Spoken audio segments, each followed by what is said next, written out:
The 16th Jeju Forum for Peace and Prosperity welcome all. I am Song Jae-hee. Now we will begin toward regional cooperation for the establishment of peace regime on Korean Peninsula session, and let me introduce the chairman of the session.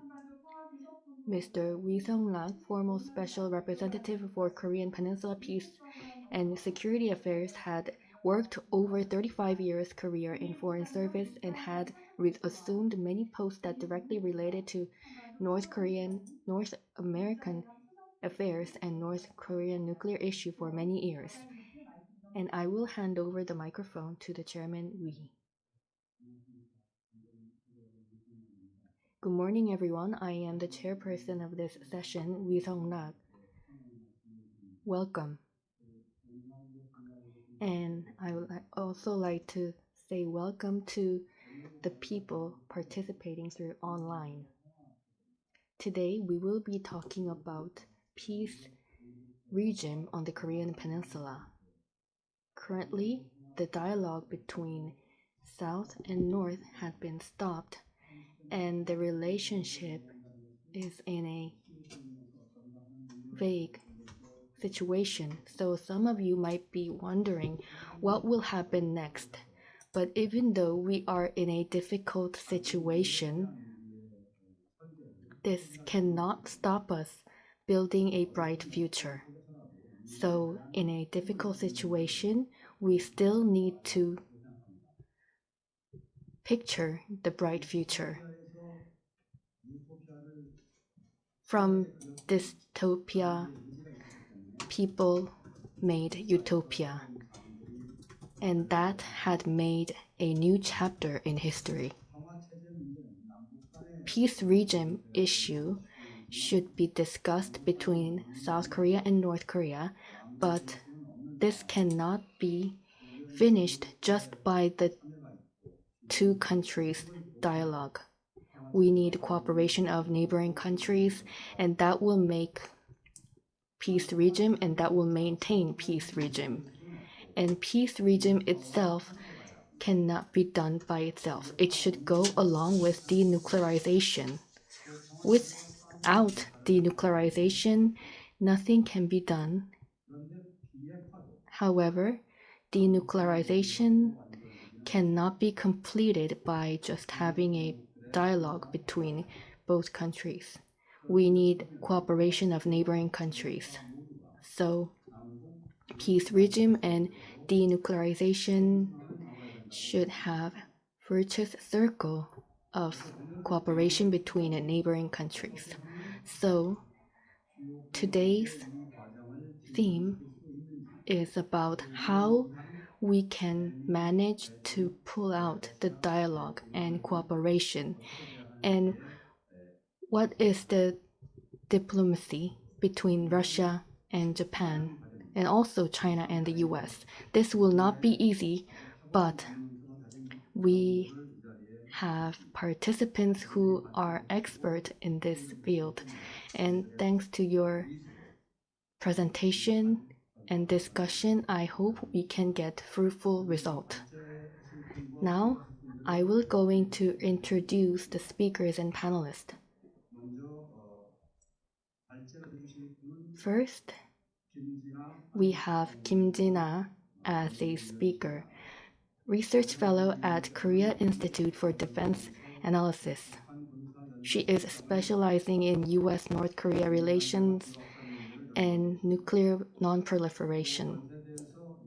She teaches humanitarian intervention at Yonsei Graduate School of International Studies. She is a member of Advisory Committee for the Cheongwade and Ministry of Foreign Affairs and Ministry of National Unification. She is going to present us with peace regime on the Korean Peninsula and multilateral cooperation. And I will going to introduce panelists. The first panelist is Scott Snyder, Senior Fellow for Korea Studies and Director of Program of U.S.-Korea Policy at the Council on Foreign Relations. Mr. Snyder received a MA from the Regional Studies East Asia program at Harvard University. Mr. Snyder served the Asia Foundation representative in Korea from 2000 to 2004 and was a Pantech visiting fellow at Stanford University's Shorenstein Asia Pacific Research Center. Next is Professor Kim Hoong-gyu. Professor Kim is an expert in China and U.S.-China relations. He is a founder of the U.S.-China Policy Institute in the Department of Political Science at Jeju University. He previously served as professor at the Institute of Foreign Affairs and National Security, MOFA. He is currently a professor in Department of Political Science in National Jeju University. Next is Professor Lee Won-duk. Professor Lee is currently a professor in the Department of Japanese Studies at Kookmin University. He has served as advisor to the Ministry of Foreign Affairs, the Ministry of Unification, and the Northeast Asia History Foundation for Democracy and Peaceful Unification. He has also served as a secretary for the Korean side of the Korea-Japan New Era Joint Research. Lastly, Dr. Shin-bum Chul. Dr. Shin-bum Chul is currently the Director of Diplomacy and Security Center at the Research Institute for Economy and Society. He has held major positions in the Ministry of National Defense and Ministry of Foreign Affairs, and has been responsible for foreign and security issues surrounding the Korean Peninsula at research and educational institutions. He has held positions such as Director of Research and at the National Defense Research Institute. And I will going to hand over the microphone to Ms. Kim. Thank you very much. And also, I'd like to say thank you for inviting me for this meaningful event. So we have a very great experts and the panelists around me. So I'd like to toss a topic for the discussion for today's session. I'd like to listen to the voice and the opinions of our panelists. So I'll be the first presenter for this session. So for a peace regime, we can have a number of words to express the same concept. Sometimes we say it as a peace regime, sometimes peace arrangement, and sometimes we call it as a peace treaty. However, there's a little different nuances and the differences in their concept for the definitions of three words, so we have to worry about what is our preferences. And also, the neighboring countries may have different ideas on these definitions of these words. So when we call the regime, it refers to the governance. Also, for regime, by installing a joint organization, we are creating a venue for a number of discussions. However, but if we call it peace arrangement, it can refer to a more concrete implementation measures in systems. So it can refer to a method. But in terms of treaty, it is focusing on these goals. So the priority will be the making a peace treaty and arrangement. And also the political guarantee and the legal document will be the goal of the peace treaty. So the concepts and the definitions are a little different slightly. And also, the concept itself can be divided into different types between passive and active types. So there's a differences between those different types. So first of all, for the passive approach, it can refer to the end of war. So the state of the end of war, and then the first target will be the declaration of end of war, and it can be implemented by negotiation, and it can be concluded by signing a legal document. However, if we pursue active peace, then it can cover a broader range of peace activities. So we can refer to the process of peace restoration. In that case, our goal will be the system building, and also the other implementations measures will be supported to achieve our targets. Also, we can have different definitions according to priority. This is quite significant in my personal opinion. So, also it is important to think how the neighboring countries are viewed these priorities, because they can have different perspective on the definitions of these priorities. And also the interest of neighboring countries can have a change and different definitions. So the peace regime can be done first or later according to the priority. So the order of the peace regime itself is quite important. If our priority is the relationship improvement, it can have a different order compared to the removal of military trust. Also, if we have a target for the agreement or negotiation, we can have a different order of definitions of the peace regime process. So if the peace treaty or the peace regime will be done later, we have to see whole process of the denuclearization and adjust the pace of the implementations, and we can build the proper measures to implement it. However, if peace regime comes first, we have to remove all the security removal threats. And we have to endure those security threats in the process of the implementation of peace regime, depending on whether we can achieve denuclearization or not. And also the relationship with North Korea can be raised as a question and issue. And if so, what will be the interest of neighboring countries? We have to think about the interest of neighboring countries and how it is reflected on the definition. Because we have regional experts here, I will just give brief introductions and some kind of factors that we have to consider in the future. There can be numerous interests for neighboring countries, including China, Japan, and the US. There are some items that we've discussed for what can be done by neighboring countries.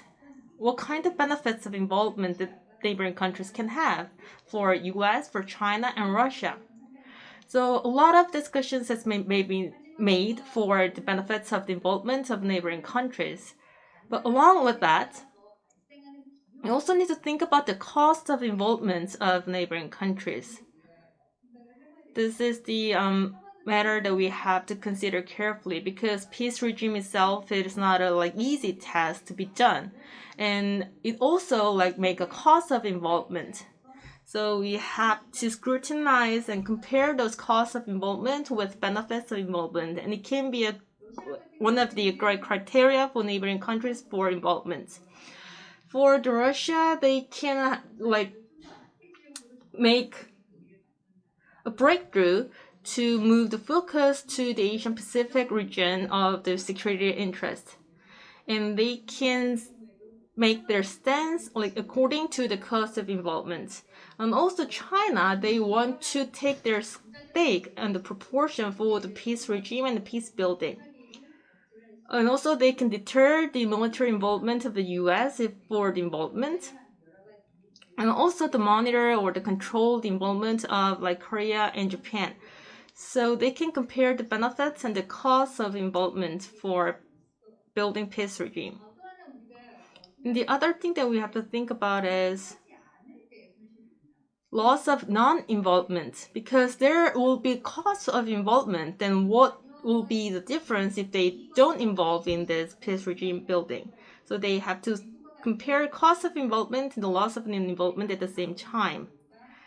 So if the US is not involving this peace building, they will lose the US security structure.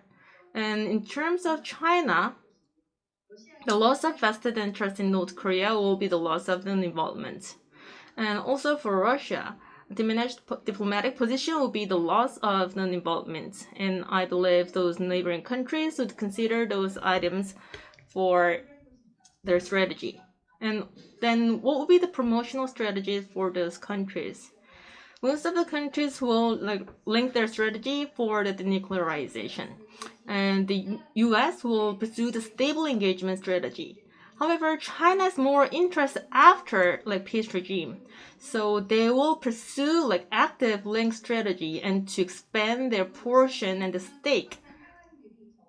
And for Russia, they tend to minimize damage in their region. So their promotional strategy will be the minimize damage strategy. So at least as neighboring countries has a high interest after the next step of the denuclearization, and they have a high stake for the involvement for the denuclearization of North Korea. But as we already mentioned, the denuclearization and the peace system and the peace regime is compatible to each other. So we have to think about the order of two different situations, and we have to think and if the denuclearization can be made in detail. And also for the rules of neighboring countries can be different on the different situations. So the first step can be the situation where peace agreement and a stable situation coexist. So this is a decision tree. So the North Korea at the North Korea-US negotiations, peace agreement will be discussed first. So if there's any active discussions to sign on the peace agreement, it can be discussed through at North Korea-US negotiations. However, if not, if the implementation of the denuclearization is not sure, it can be different. So if the denuclearization is implemented well, we can have a stable peace regime, and in that case, we can work on more active initiatives, including the foreign investment from the US and the other peace regime implementation action plans. But if it is not done, the other discussions on the security threats will be accelerated, so the maximum change will occur under unstable situation. However, if the peace agreement is not a priority, and it is not included as a main agenda for the North Korea-US negotiations, this item will be discussed at the South Korea-North Korea negotiation.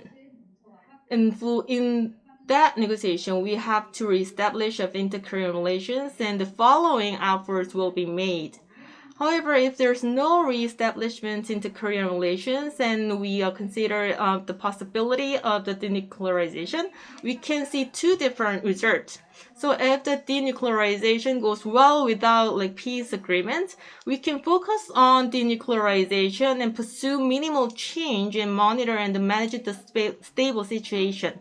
However, if there's no denuclearization implementation and the peace agreement, there can be a lot of problems and the threats, like the armed competitions and the increase of the defense cost. I'd like to talk about the instability first, and then we can have a various issue of the transition of the war control orders, and we can have a lot of secret threats from the North Korea. So all the situation can go unfavorable to the South Korea because the peace agreement negotiation will come first. So the roles and the function of the structure of the UNC will be the starting point of the discussions, and it will be inevitable. And also for the agreement for the end of war, can be included in the negotiations, and there will be the high interest of the neighboring countries. And for the maximum change situation, and when the denuclearization is stable and it is implemented at a certain point, it can have we can create condition to monitor and manage the denuclearization, the peace agreement, with the process of the denuclearization. In that time, we have to seek how we can pursue the goals to achieve maximum changes. So for South Korea, it will refer not only to the arm controls, but we have to reduce our arms control and make change and development of structural arms control. And also we can discuss multilateral cooperation to achieve the denuclearization and the peace agreement on the Korean Peninsula. However, if there's no peace agreement and no action for the denuclearization from the North Korea, the negotiations will go later, step by step. So the basic negotiation between two Koreas should start again. In that case, there can be a duty of the no political intervention between two Koreas can be discussed continuously. In that case, we need to induce participation from neighboring countries, and in order to do so, we have to have a rich communication with China and Russia. So if the basic negotiation is done before signing peace agreement, if we sign a lot of items, we have to create a structure that the Russia and US can guarantee the agreement content.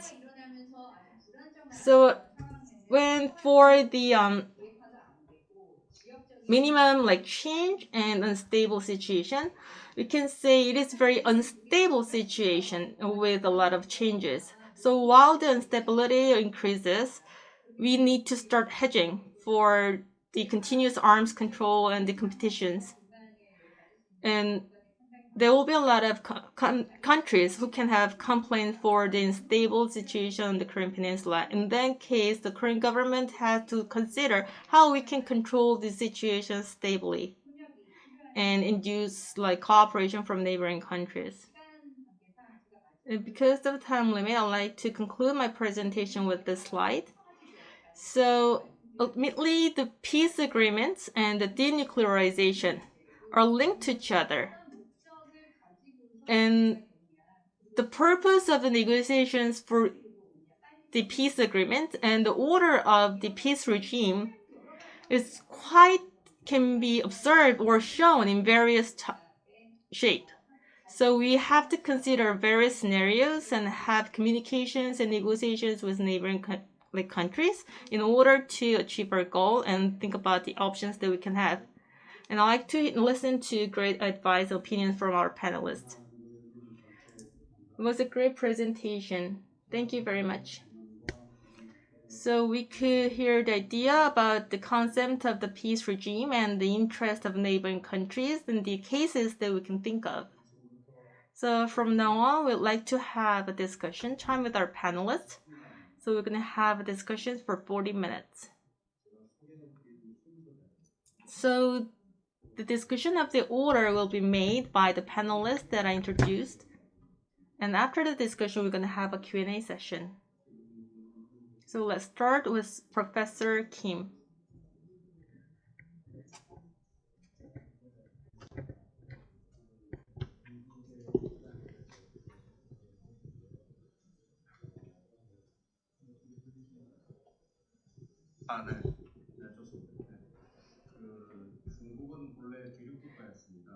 China is a continent country, was a continent country, but after the power was gained by a country, they had transited to more stronger country, and it is inevitable to have a conflict with Japan and other neighboring countries. Korea is right in between the offshore power and onshore power, so Korea has a characteristic of a cushion nation. But after the World War II, North Korea had become a continent, and Korea had become one of the offshore power. So we have a divided identity. So there is a two power, offshore power, onshore power, and Korean Peninsula is the place with this confrontation.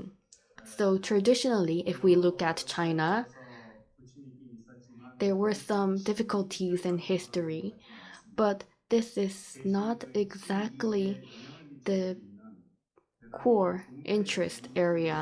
However, but it is categorized as one of the area that has core interest. And I think this is the basic strategic acknowledgement. And when hegemony war had begun in East Asia, Korean Peninsula is becoming more critical for the key interest. During Hu Jintao administration, Korea or Korean Peninsula issue was just an object for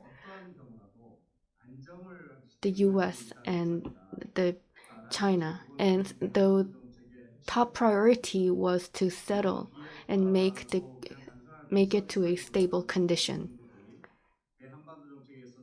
So the policy that China is making is, of course, very core strategy for China. However, President Xi Jinping said that China is no more a developing country. We are a strong country.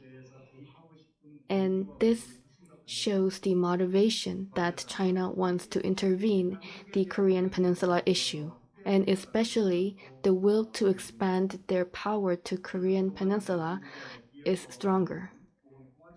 So with the China's policy with the peace regime is that they want to maintain stability, but progressively they want to decrease the impact of the US gradually. But this has another reason because they still need to consider the security issue in North Korea. From the point of view of North Korea, power and impact of China is getting stronger. So if we look at these two respects, these are the aspects that can help us understand the relationship between North Korea and China. Currently, China is not interested in using nuclear issue of North Korea as their strategic card during negotiation. However, they might utilize it afterwards when there is a negotiation, but this is not their option yet. The other thing is that in order to resolve the issue in Korean Peninsula, they agreed to not have any nuclear test or other military exercise. So their agreement was to have denuclearization and build a peace regime at the same time. And I think China is trying to find other resolution in this point because in 2014, President Xi Jinping had a motto that Korean Peninsula is a very important area for China. So the Korean Peninsula for US and how can they realize denuclearization. So after a few months, we will find out. The biggest interest that China has is about dismantling UNC. So through the name of UNC, the United States has the base for the intervention when there is a military conflict. So China's plan is to change this. Therefore, first, China wants to pursue stability and coordination, and in a long term, they want to pursue denuclearization. But specifically, US-Korea alliance or how to build peace regime, they have a far more bigger scale to approach this. So Korean government or other Korean people should lower their expectation in terms of resolving this issue. The policy that is pursued by China is very much similar to our policy. So in that respect, the agenda,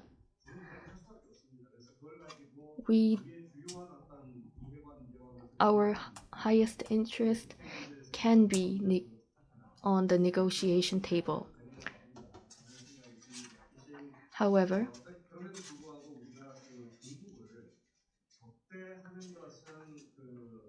hostile attitude toward China will not be helpful to denuclearization or building peace regime. Matching the interest of China and Korea at the same time will be important, and I think we are in a process of persuading China. So this will be for diplomacy and security.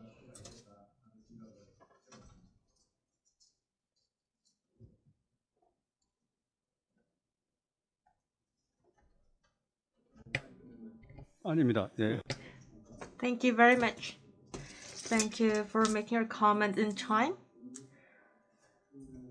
So Professor Kim just gave opinions from the perspective of China with a good analysis and explanation. And next, we would like to hear the perspective of the US. At the moment, we invited Scott Snyder from the States online. So please leave your opinion. Okay, well, thank you, Ambassador Wee, and also thank you for the Jeju Peace Forum for inviting me to be a part of this. My only regret is that I have to do this remotely. I would very much have liked to have been at the Jeju Peace Forum this year. We've already heard two, I think, very interesting presentations from my colleagues, Dr. Kim and Dr. Gina Kim and Dr. Kim Hung-gyu. And they have reminded me that the Peninsula challenge is both multidimensional and multi-sided. And it actually reminds me of an analogy that I often have used to describe the challenge of bringing peace to the Korean Peninsula as like solving the Rubik's Cube, where you have an inter-Korean dimension, you have a regional stability dimension, and you have a nuclear dimension, and all of those dimensions have to be aligned with each other in order to move forward. And we've seen the Biden administration begin to roll out its policy toward North Korea.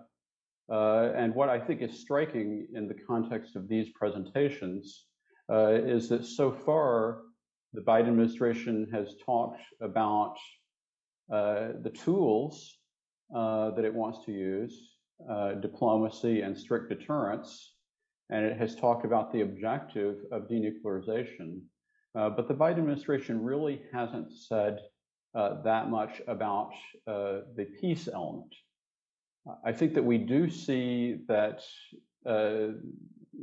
through the Biden-Moon summit, that South Korea's voice has been present and has been an influence in the formation of policy in the Biden administration. But we haven't yet seen much explicitly discussed about peace.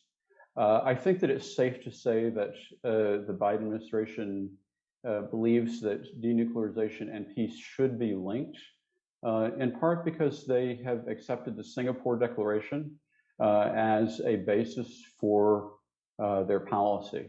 And the question, and they've also sought to maximize flexibility in anticipation of a discussion with North Korea that I think they are eager to have if North Korea is willing to respond. And so I think that the feeling is that the ball is in North Korea's court, and that how the issues of denuclearization and peace are addressed would depend to a great degree on how the North Koreans engage in a future discussion with the Biden administration. But I also have to note that the Singapore Declaration was a bilateral declaration between the US and North Korea. And so in some sense, it leaves out some of the other regional actors. There is mention of the desire to transition from the armistice to a permanent peace, but we really don't know yet what that would look like or what parties would be involved. And so I just want to point out that in some way, the foundation of the Singapore Declaration is at odds with the idea of a regional buy-in to a peace process. And yet I think that there is going to be a necessity of having a regional buy-in to a peace process. And Dr. Kim really highlighted, I think, the fact that the circumstances between the US and China appear to be more difficult in terms of their own rivalry, and this could be a problem going forward. I think the Biden administration is trying to be selective in where it competes with China and where it cooperates with China, but it really remains to be seen whether or not the North Korea issue can be put into the cooperation column or whether it's going to stay in the competition column. And so that also, I think, is a big issue that remains to be determined if we see a peace process unfold on the Korean Peninsula. And then my final comment is that I believe that it will be important for all the regional parties to engage in some form of process whereby they ratify the result of any kind of peace treaty or peace process, essentially where they show buy-in. And so that basically means Japan and Russia primarily, depending on what the configuration of peace talks leading to a permanent peace would look like, and exactly how China and South Korea are represented in that process. And so let me stop there. 스나이더 연구위원님 감사합니다. Thank you for the great comment, Professor Snyder. We could hear the very interesting analysis. I think this will be a very good agenda for our future discussions. And next, we're going to hear the comment from Professor Lee.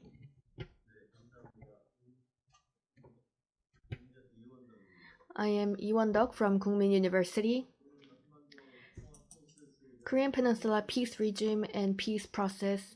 I will going to give you a comment from the Japan's perspective, but in terms of the war, if we think about the geological structure,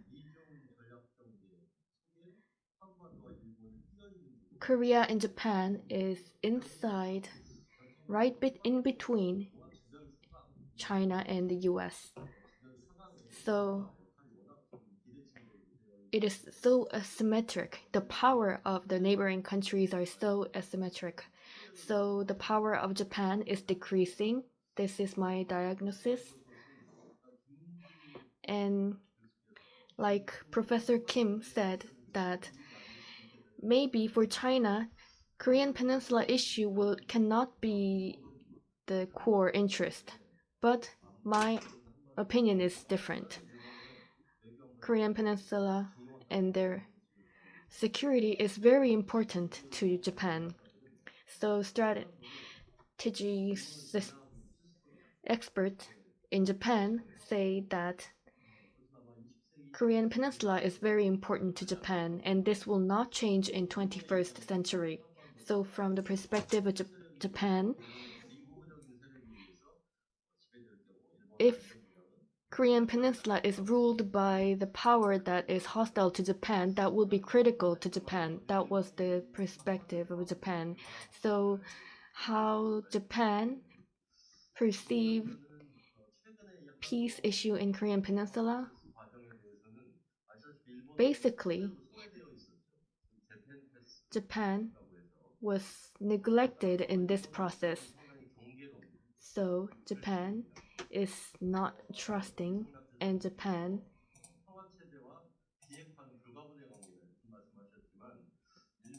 Professor Kim said that peace regime and denuclearization is inseparable, but from Japan's perspective, Japan is more focused on denuclearization. If we say nuclear and if we talk about missiles, the biggest threat for North Korea is Japan. So Japan is very much aware of the fact that peace regime might be built without denuclearization, and they are skeptical if Kim Jong-un is actually willing to get rid of the nuclear weapon. So Japan's information is saying that dialogue and suppression is important, but rather than dialogue, Japan wants to pursue suppression, and they are very much obsessed with CVID.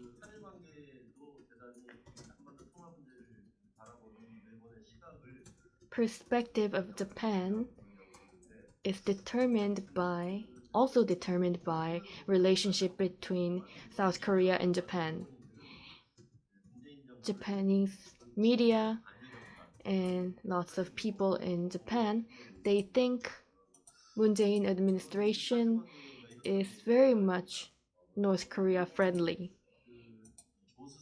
I'm not saying that this is the fact, but conservatives are saying that they are distrusting the attempts to build peace regime. And without denuclearization, building peace will be meaningless, and this is the perspective of Japan. And in that background, the relationship between South Korea and Japan is very much relevant. So basically, Japan is very much cynical to peace regime and denuclearization. So how can we handle Japan? This is a totally different issue. With the peace on the Korean Peninsula, I think we can use the role of Japan. I think we can do that. We cannot pass Japan. We cannot neglect Japan. This is not strategical. So Japan's active intervention is necessary, and we should pay effort to Japan's participants. First, we need to improve the relationship between South Korea and Japan, and there is still comfort woman issue, and we are in a very bad relationship with Japan. In this situation, Korean government is pursuing the North Korean policy. However, Japan cannot be cooperative in this situation. And I cannot elaborate with the comfort woman issue here. I think the balls are on our side. So how we resolve this issue, maybe this can make Japan's position change. But if we lift the hurdle in terms of comfort woman issue, then there will be a lower possibility for our relationship to improve.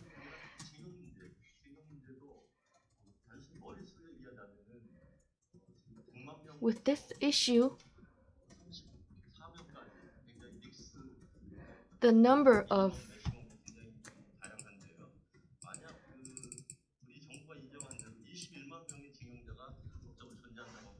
conscripted people, military, to Japan, some say it's about 1 million and some say it's about 34.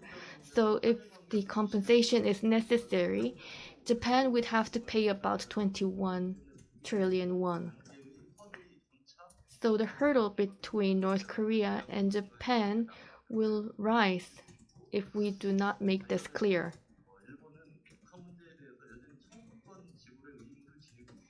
And Japan still needs to pay North Korea with the claim about 300 million won, and some portion of 300 million won had not been paid back to North Korea, so Japan is still obligated to pay North Korea with this claim. So if we consider the inflation, then this amount will be raised to 30 billion or $50 billion. This is not a small amount. Maybe they can be used as the unification fee, or this can be used to rebuild infrastructure in North Korea. It can be used as seed money.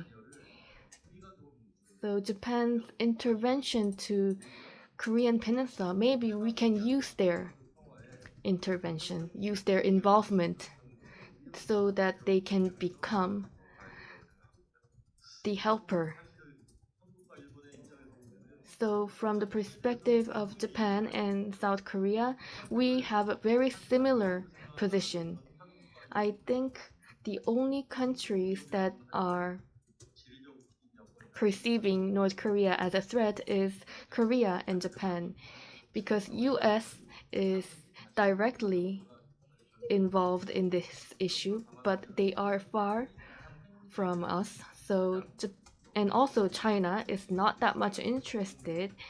So Korea and Japan will be the only countries that are conceiving North Korea as a threat. And the peace in Korean Peninsula is directly connected to their interest. And if there's a war, Japan will have to face a big loss. I think Japan should look at this issue seriously. So I think we should use them as a leverage. Can I say more? Am I allowed to say more?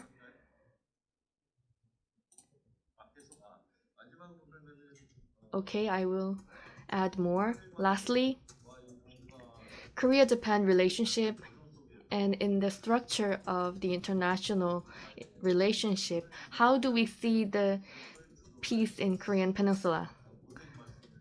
Like I have mentioned, US-China strategic competition.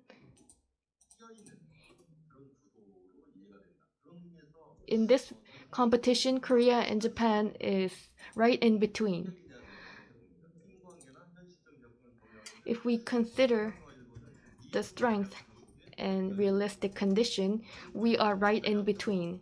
So strategically, Korea and Japan is sharing the strategic interest. And also we are sharing value and norm together. And this is very important to acknowledge. Therefore,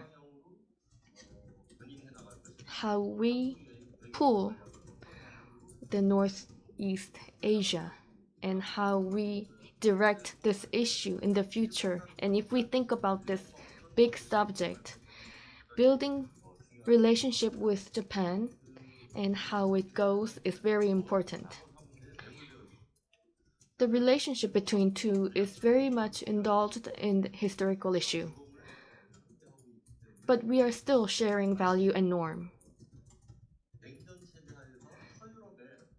It looks like the relationship between Germany and France during Cold War. Through cooperation, we can find stability and peace, joint prosperity. Relationship between Germany and France during Cold War, they have an experience of building community with stability and peace. They have that historical experience, and I hope that we can apply that experience to our region. Thank you very much. Thank you, Professor Lee. So he made a great point on the relations Japan. And also they aggravated the relation between two Koreas. We could have a very proper warnings. And for the last panelist, we invited Director Shin. Thank you very much. And also, I didn't know that we have some number of audience, so it makes me a little nervous to make a comment. So Dr. Kim made a very good presentation for a lot of issues step by step. So I'd like to have opinion in the perspective of Korea. So I'd like to talk about the issues that we have to consider, and also the position of the neighboring Koreas in the perspective of the Korean government, and the questions that we can raise to the neighboring countries, as well as the future direction for the Korea. I believe that we have 13 minutes left, but I think there will be a second round of the discussions. I'd like to make my comments in 5 or 6 minutes. So for the peace regime, we made three key points. And some of the points were explained through the presentation of the from Dr. Kim. So the first thing is that who will lead this peace agreement? So at first we thought that we pursued the policy pursued by two Koreas and guaranteed by the country neighboring countries. But there is no expectation like that anymore. So we are now seeking the ways for the bilateral, trilateral, the multilateral. So the North Korean issue can be discussed among North Korea, South Korea, and the U.S., or we can even invite China. So we can have a four-lateral talks. And for the six-party talks, we can have a negotiation for the peace regime. And there are the multi-layered talks and the negotiations. And the key point here is that what stance the Korean government has to have and what is the perspective from China. The second point is the connection with the nuclear issue. So this peace regime issue can be the entrance or the exit of the denuclearization, and there's a stark differences among countries because there's a declaration end of war can be one component for the peace regime, but it can be the entrance of the denuclearization, and some parties insist that it can accelerate the process of the denuclearization. However, on the other hand, the other parties think that the denuclearization will be the exit. The peace regime will be the exit of the denuclearization. In that case, how Korean government has to have their positions, and what about the neighboring countries? And the third is the components of the composition for the peace regime. So denuclearization is a very key factor for the peace regime, but inside that we have to build military trust and trust for the political relation between two Koreas, and also we have to think about the humanitarian aid to the North Korea, and these items should be discussed all together. And also we have a very serious problem in terms of the U.S. forces in the Korean Peninsula. So the discussion about these items can be discussed through the talks like bilateral, trilateral, or the multi-party talks, and this should be the key agenda and must discuss agenda for the future discussions. While I'm working for the government, I was in charge of these issues, and as a private philosopher, also I was working this related field, and I could see the stark differences of each country. And even here, we could hear a lot of like ideas from different panelists. But first, we have to think about the differences of the leader and the denuclearization and this peace regime discussions system, because America thinks that this should be the entrance, while our government thinks it's an exit. And the U.S. forces should reside in Korea even after the peace regime, but there's different ideas as well. And also, the humanitarian aid can be made with the support from the U.S., but the neighboring countries should participate in this North Korean issue. And actually, six-party talks is not desirable for some countries. So I like to point out that there's a differences for the stance of each country. So I'd like to ask question to Professor Kim about the frame of the denuclearization or the peace talk. For China, the denuclearization is the entrance for the peace regime. And also the U.S. force issue can be an agenda, unlike the U.S., for the peace talk. And in case of Japan, as Professor Lee mentioned well, we need to reflect the Japan issue on the peace talk and like induce North Korea to participate in this peace talk.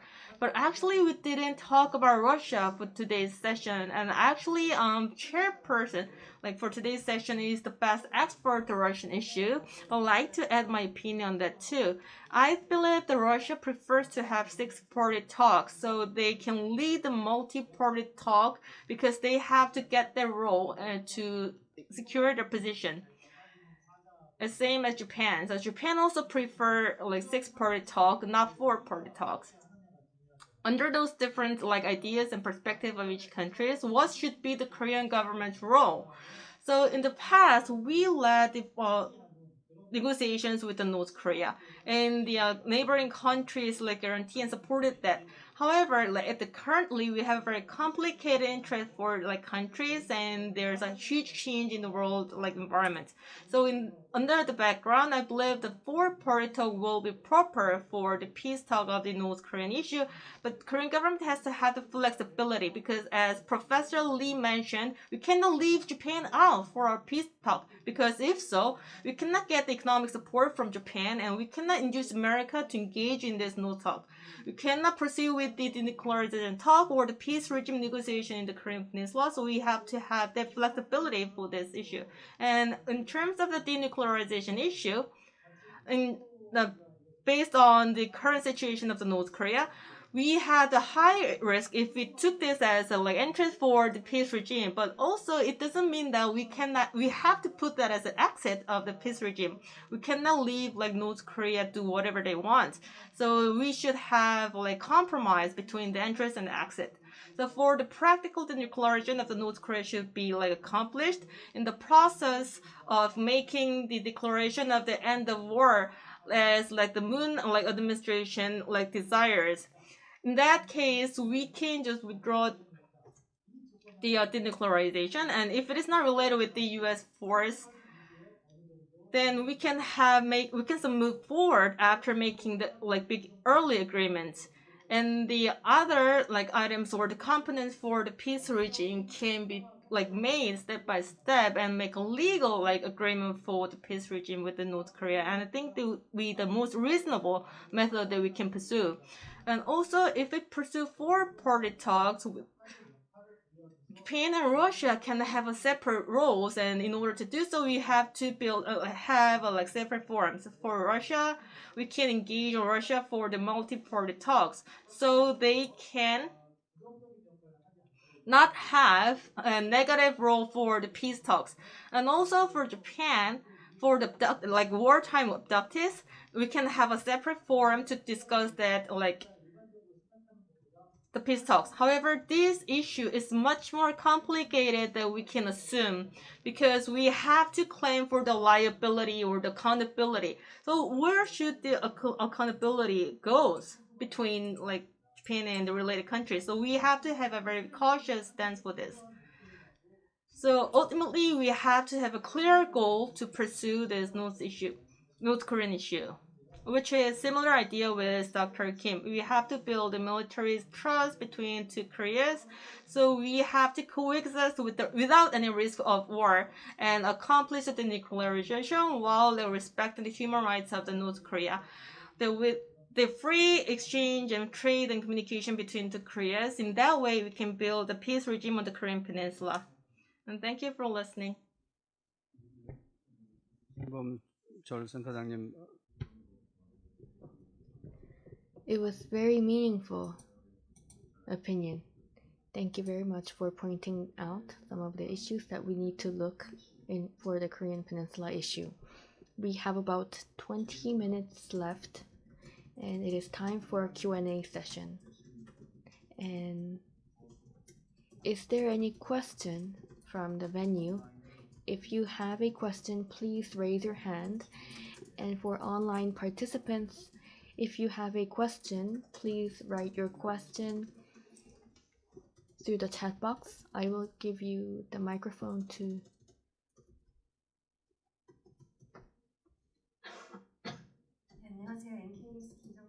Hello, I am Kim Jung-min from NK News. I have two questions.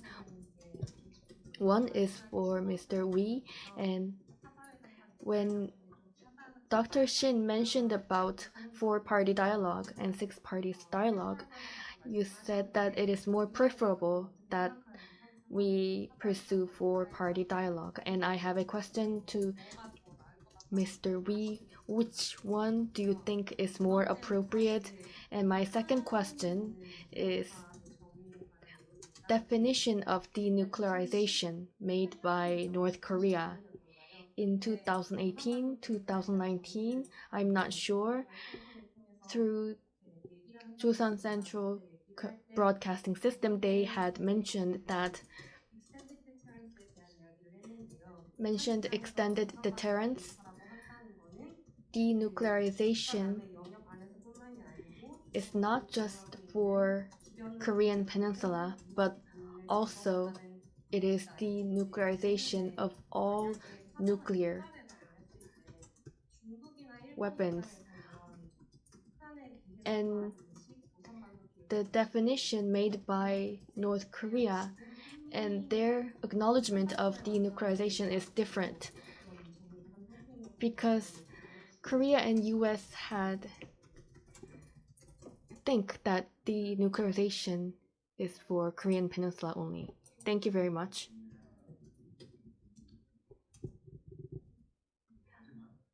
I'm not sure I'm in the position to answer your question, but I will answer. And the second question will be answered by other panelists.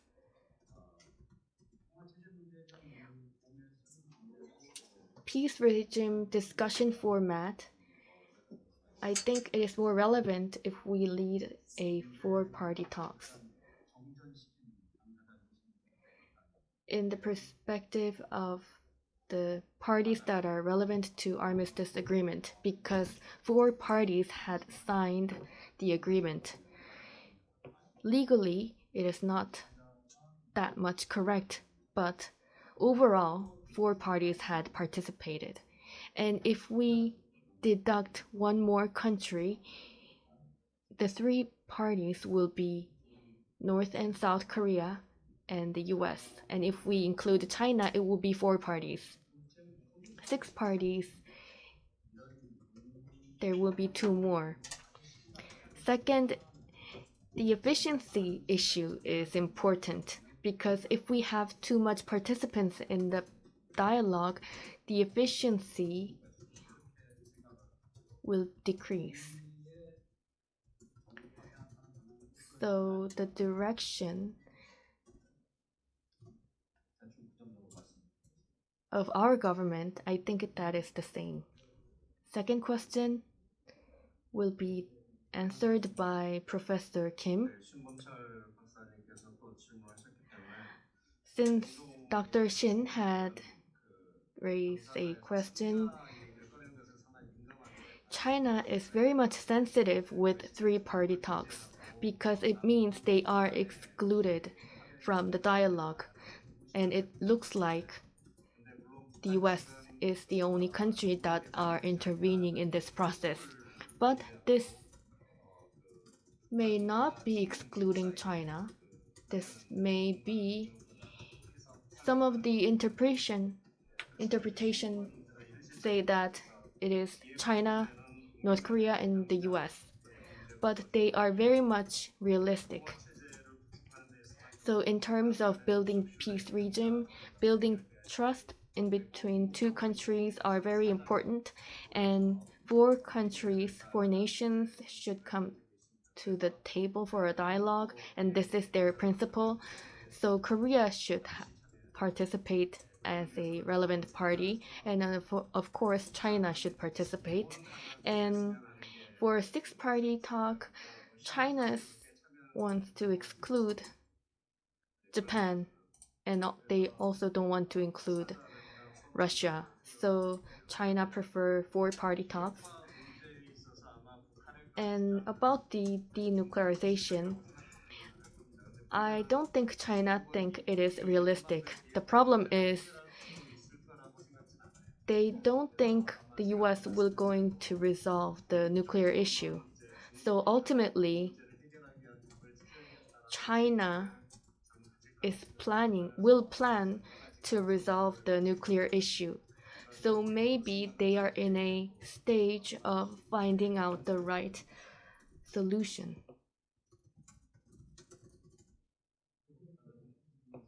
Is there any other question? So I'd like to add more comment for the denuclearization of the Joseon Peninsula. So actually, it was reiterated by the North Korea after the one denuclearization attempt has failed. So it was made like July 6th. I can't remember the exact date. So it was made the government announced from the North Korea, which include that the U.S. force should be withdrawn and there's no nuclear power on the Korean Peninsula. And actually, North Korea actually mentioned that statement, and this is the basic idea of the denuclearization that the North Korea has. So, but in the perspective of the diplomacy, it is we have to win the war if we win over our ideas, but we have to but we can solve the problems through the negotiations or the talks. So, but with that, we cannot make an advancement. Because currently the North Korea is pursuing the ultimate security while ignoring all the securities for the country. So they have to make a compromise and make a room for the flexibility. And in that regard, so the North Korea has to put their idea down, and the U.S. can consider the idea to minimize or to reduce the size of the U.S. force in the Korean.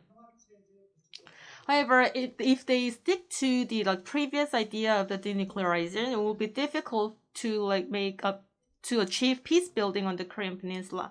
So I'd like to add my comments on the questions as well. So for the subject matter, I have a different idea because as we could see from the Iranian case, this should be resolved with agreement with the UN Security Council. So it should reflect the interests of China, US, and the other related countries. So even we pursue the trilateral talks, actually the content itself will reflect the interest of many different countries, because there should be no veto from China or the US. So the type itself can be a little different. And practically, denuclearization, while it is linked to the peace regime, the U.S. approach would be the CTR, Cooperative Threat Reduction. So if we operate that frame, it is not only a matter of withdrawal of the nuclear powers, but they have to make a transition for each facilities and clear all the pollutions, and they have to redesignate the personnel to the civilian areas, and also there should be non-proliferations, and in order to do so we have to establish monitoring facilities. So there are a lot of following steps to achieve this. In that regard, this requires cooperation of the neighboring countries and a lot of efforts, a lot of activities, and a lot of personnel, a lot of budget, and a lot of cost. And who will burden these like efforts and costs for the denuclearization of North Korea? So it can be divided by like one end for all the related countries. So all the interests of like neighboring countries will be reflected to the process of denuclearization.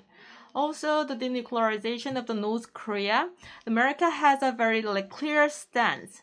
So if it is a discussion with the denuclearization, there will be no influence on the U.S. Army residing in South Korea. So although if the interested parties are stick to those stance, it is important for us to think about it and like take that in our minds. And also, in 1991, everyone is like focusing on the declaration of the denuclearization. What was the contents of the agreement at the time, and what was the content from the Geneva Agreement? So there's no like items related with the U.S. Army, but the similar like concept that we can reflect on the modern times is the nuclear free zone. So it is not. It is highlighting no production, no operation of the nuclear facilities or nuclear powers, and there's no like item related with the U.S. Army. So the remaining items that we have discussed and under the frame of the global like power, although North Korea is insisting that we have to withdraw US Army from the South Korea, it will be impossible. So we will have another question from the floor. Good afternoon. So I have a question for all the participants. Because we have to pursue a peace regime and denuclearization while considering all the interests of neighboring countries. But first of all, I'd like to say thank you for the great ideas. However, the most important thing is that the effectiveness. Although we set the orders of the peace regime, the order of the Korean administration will have an influence on the relations with the neighboring countries, because we also could see the dynamic that changes with the relations with other countries. We only have 1 year remain for the Moon Jae-in administration. In that regard, if we implement like actually all the policies of the Moon's administration, what will be the policies that we can pursue while we have only 1 year remaining time for the current presidency? And as Professor Lee mentioned, the relation between Korea and Japan is exacerbated like every year. So how can we cooperate for North Korean issue with Japan? And I think this question itself is quite premature, because while the relationship between two Koreas is already close and stagnant, so the discussion about the North Korea issue cooperation with Japan is quite early. So how can we resolve the challenges and the issues with Japan at the same time under the current situation? For Professor Kim, for the relation with China and Korea, we could not make any like feasible advancement for the relationship between Korea and China. So while the talks between two Koreas are like ended and closed, and in the process of the cooperation, how can we make more peace talks with for the North Korean issue more effective? What should we do? For Scott Snyder, I also have a question. So after the summit between US and Korea, we could diversify of the cooperation between two countries. But when it comes to the peace regime on the Korean Peninsula and the North Korean issues, there was no concrete agreement between two leaders. Because currently, in order to resume the talk with North Korea, what kind of details can we make? What kind of detailed agreements or the cooperation between two countries can be made? Thank you for the question. We only have 5 minutes to answer, so please be short.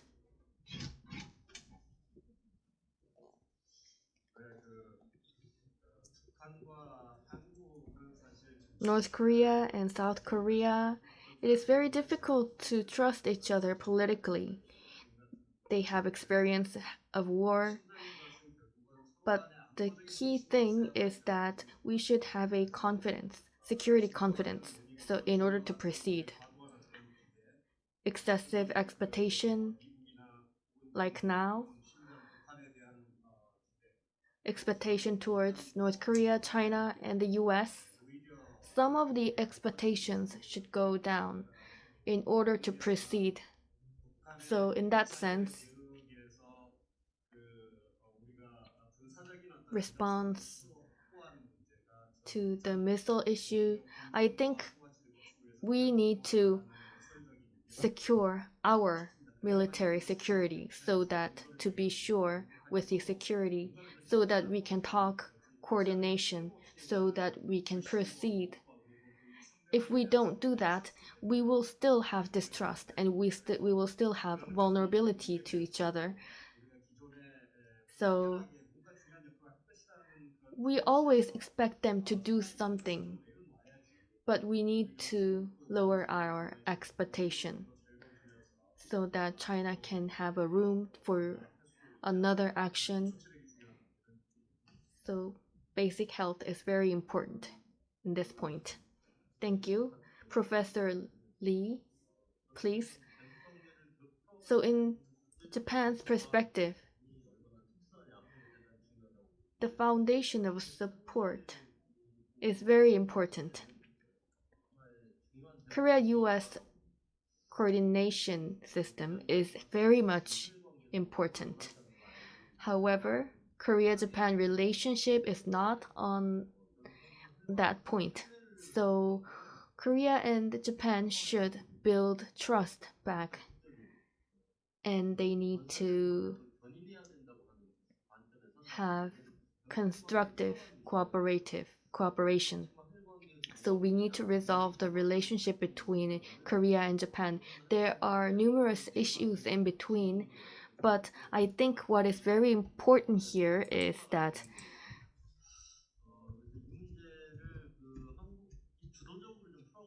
the drafted military issue. So how do we resolve this issue? With the historical issue with Japan, I think it is not practical or realistic for us to ask for financial compensation. Maybe we need to give up partially. So maybe we should change our acknowledgement with the view of history. Maybe we should stop asking for financial compensation. And we should change the direction of settlement and compensation.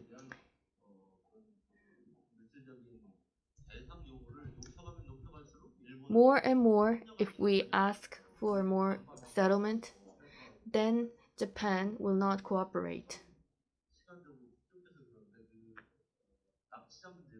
And with the abduction issue, I think this is another historical issue, like comfort woman issue. It had happened 30 or 40 years ago. Korea's diplomatic spectrum is very much limited because of comfort woman issue. And I think it goes the same with Japan in terms of abduction issue. And I think we should acknowledge that it's a historical issue. And let's hear from Scott Snyder from the 답변해 주시면 좋겠습니다. Yes, I just want to make 2 points. One is that I think the Biden administration has been keenly aware of the differences between Japan and South Korea on North Korea and has tried to put them together with each other. The second, I think, is that for the Biden administration and for the Moon administration, they clearly have prioritized the importance of diplomatic engagement with North Korea, and they've shelved the debate over whether or not end of war declaration is going to be an entry or exit point, because that simply is not going to matter unless North Korea comes out and participates in a serious negotiation process. 네, 감사합니다. 그러면 Thank you, Don. We're gonna hear the comment from Director Shin. So for the question that we had, what we can do at the moment for the Moon administration, it's a really difficult question. However, for diplomacy, I think it is timing and power. So diplomacy depends on timing and power. So for this, we need our own time and power, but cooperation with other countries is required. But in terms of the timing, North Korea shows no movement under the theme of self-reliance. I believe they have a different calculation, but there's no movement. So instead of making a voice toward North Korea, we can utilize power in order to improve the relationship with Japan and the US. And I think that will be the practical approach that we can take. Thank you very much. And lastly, we would like to hear a comment from Dr. Kim for the whole session. So I could learn a lot from great ideas from the experts and the panelists. As I already mentioned from my presentation earlier, the roadmap requires a lot of considerations and thinkings. So the US is pursuing and highlighting the phased approach. So in that regard, it is important to think about how we can sequence the process of the peace regime on the Korean Peninsula. So the implementation timing and schedule and the irreversible process and the transition period, all those process should be made in sequence, and each step should be planned with deep consideration. So actually, this is not the issue that we can have in the far future. And I hope that we can have detailed and concrete approach for this issue. So because of the time limit, we believe that we need to conclude today's session at the moment. And I'd like to add one last comment about Japan. Japan there's a prejudice that Japan has a really small stake for the North Korea issue, but actually they are more related to this peace regime on the Korean Peninsula. The first will be the peace agreement. So the first pillar will be the signing of the peace agreement, and then the next will be the normalization of the relation between two Koreas, or between Korea and the US, and also between Japan and North Korea. So they're not the direct interested party, but they are highly related to the North Korean issue. So in order to achieve the normalization of the relation, there are a lot of issues related. So there's a claim issue, and also there's a abductee issue. So there's a high cost for the denuclearization or the peace regime with the North Korea. So we have to understand that background. So we can utilize or leverage Japan when needed. So I feel sorry that we have to end this heated discussion at the moment because of the time limit, and I feel sorry for that. And again, I'd like to say thank you for all the participants today, presenters, speakers, and panelists, and all the audience from offline and online. Thanks to your support, we could have a very valuable discussions. So here we would like to conclude today's session. Thank you very much. Once again, I'd like to give a big round of applause to the chairperson, speaker, and panelists. So here we'd like to conclude today's session. Thank you very much.